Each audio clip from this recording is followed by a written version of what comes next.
नमस्कार मित्रों, स्वागत है आपका हमारे YouTube चैनल लवीअफिशियल.com पर, जहां हम आपको ले चलते हैं समय की उस यात्रा पर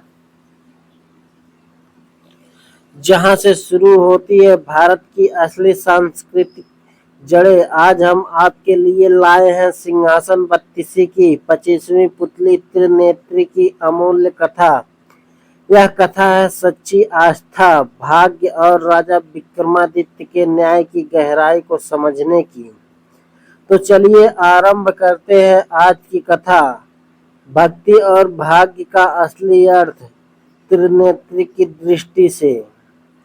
25वीं पुतली त्रिनेत्री सिंहासन से मुखर होती है और कहती है, हे राजन, यदि आप इस सिंहासन पर बैठने की इच्छा रखते हैं तो सुनिए उस दिन की बात जब महाराज विक्रमादित्य ने यह सिद्ध किया कि सच्ची भक्ति और कर्म की निष्कलंक नीयत को ईश्वर स्वयं संरक्षण देते हैं।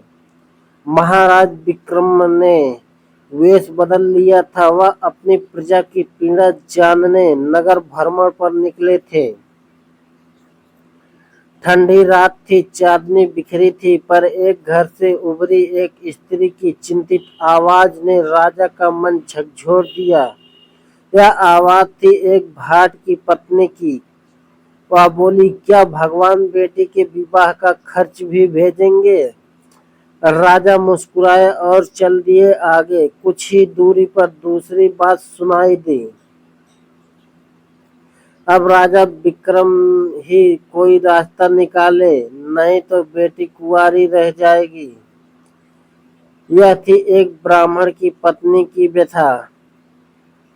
राजा समझ गए, प्रजा की परीक्षा के साथ ईश्वर आज उनकी परीक्षा भी ले रहा है। भाट की कथा।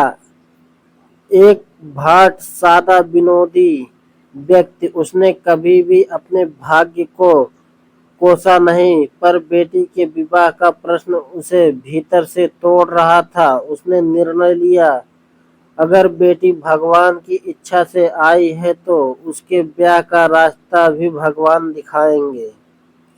वह निकल पड़ा। पैरों में चप्पलें नहीं, पर होठों पर हास्य और हृदय में आस्था थी।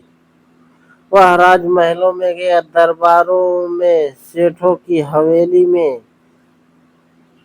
हंसाया, गवाया, गायन गाया। हर किसी ने कुछ ना कुछ दिया। कुछ ही दिनों में उसने बेटी के विवाह के लिए पर्याप्त धन एकत्र कर लिया। लेकिन जैसे ही वह घर लौटने लगा, रात के अंधेरे में डाकुओं ने उसका धन छीन लिया। घर पहुंचा, पत्नी आशा से देख रही थी। भाट ने कुछ नहीं छिपाया, सब प्रभु की मर्जी है, शायद अभी विवाह का समय नहीं आया। वह एक बार भी रोया नहीं। ब्राह्मण की कथा।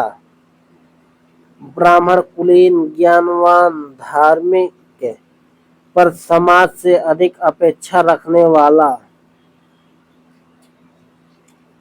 जब उसकी पत्नी ने विवाह के लिए धन की चिंता जताई तो वह जजमानों से कहने लगा, मेरे कन्यादान में आप कुछ योगदान देंगे? पर कोई नहीं बोला। निराशा में उसकी पत्नी ने कहा, अब जाओ और महाराज विक्रम से मांग लो। ब्राह्मण चला गया, हठ पूर्वक, मन में अपेक्षा, मुख पर नम्रता। सुबह विक्रमादित्य ने दोनों को बुलवाया। सब दरबारी चौंक गए जब उन्होंने भाट को 10 लाख स्वर्ण मुद्राएं स्वहस्तों से दी और ब्राह्मण को केवल कुछ 100 मुद्राएं दी। दरबारी चुप न रह सके। महाराज पक्षपात क्यों?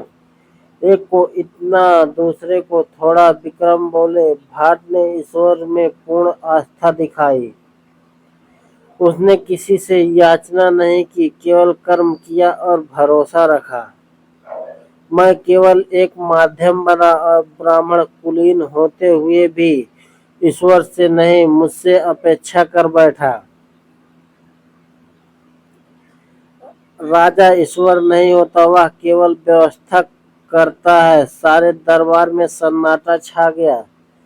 त्रिनेत्री कहती है, हे राजा भोज, यदि आप इस सिंहासन पर बैठना चाहते हैं तो बताइए, क्या आप बिना किसी पक्षपात के केवल पात्रता के आधार पर निर्णय ले सकते हैं?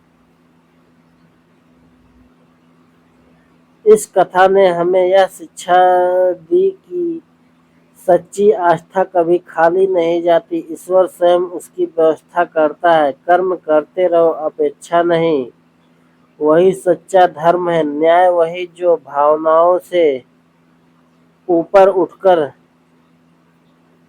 नियत को देखे। अगर आपको यह प्रेरणादायक कथा पसंद आई हो तो @lovyofficial.com को लाइक, कमेंट और सब्सक्राइब करना ना भूलें। कमेंट में जरूर बताएं, क्या आप मानते हैं कि आस्था और निष्काम कर्म भाग्य को बदल सकते हैं? हम आपके विचारों की प्रतीक्षा करेंगे। धन्यवाद मित्रों। यह कहानी कैसी लगी कमेंट बॉक्स में जरूर बताएं। फिर मिलते हैं अगली कहानी के साथ, जहां हम प्रतिदिन एक से बढ़कर एक कहानी लेकर आते हैं।